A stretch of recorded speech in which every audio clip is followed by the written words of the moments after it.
Today we're going to continue the series of some attacks that you can do from bottom side control, right? So here, let's say you're in bottom side control, and as always, you're doing a C grip on his shoulder here, right?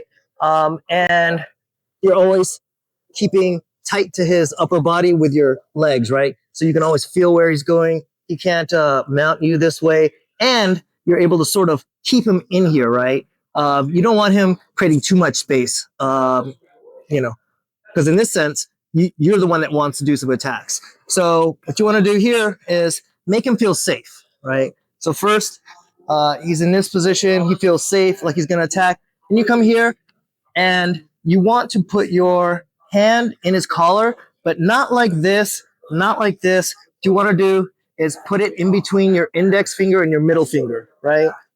Like this. And I'll show you why in a little bit. But so here, he's thinking, oh, you're just framing on his neck. There's no danger, right?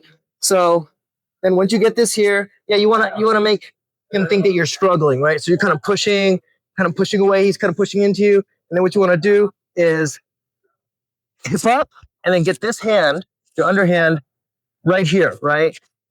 And then you want to get it on the inside of his other collar, right? And then he'll come back down, and then he'll think like, okay, he's just struggling. There's nothing to worry about here, right?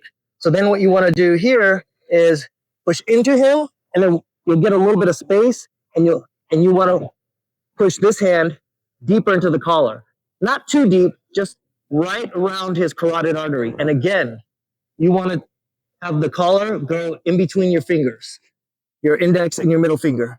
And then you want to settle, right? And then here, he's thinking, oh, there's no submission here, right? Which, again, is lulling him into a false feeling of safety. But here, if you're still a little bit loose, what you can do is angle out. You can push up a little bit more and then come back in. And then what you're going to do is in between where the collars are, in between your index and middle finger, what you're going to do is have that be the fulcrum on both sides. And then you're going to have the bottom of your wrist be the end of the lever. So what you're going to do is then don't use your arms, only use your wrists to then come in and squeeze. You'll get the tap. So let me explain the mechanics there a little bit. So if you grab here with your wrist, the fulcrum is going to be here, and the lever is going to be here. It's going to be very short. So if you go here, there's nothing really going into his throat, right? Same thing on the other side. If you grab here, there's nothing going into his throat. And in order to finish his choke, you'd have to really bring your arms across, and he's going to be fighting you, right? And he's going to anticipate that. But with this,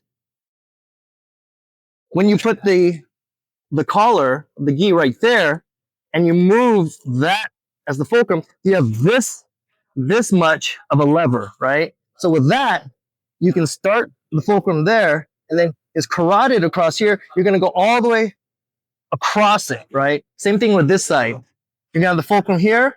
It's going to come all the way down here. It's going to come all the way across it. So it's going to end up being like a V and crushing and compressing his carotid, right? So that's the key, is putting the collar there and letting the full length of your palm be the lever. So you're here, and then you set it up right there. You can feel his carotid, and then all you do is move the wrist, and there you go. So yeah, I find those modifications make it a lot more effective than the regular cross collar choke. So give it a shot, and don't forget, like, subscribe, and please leave a comment. Let me know what you think.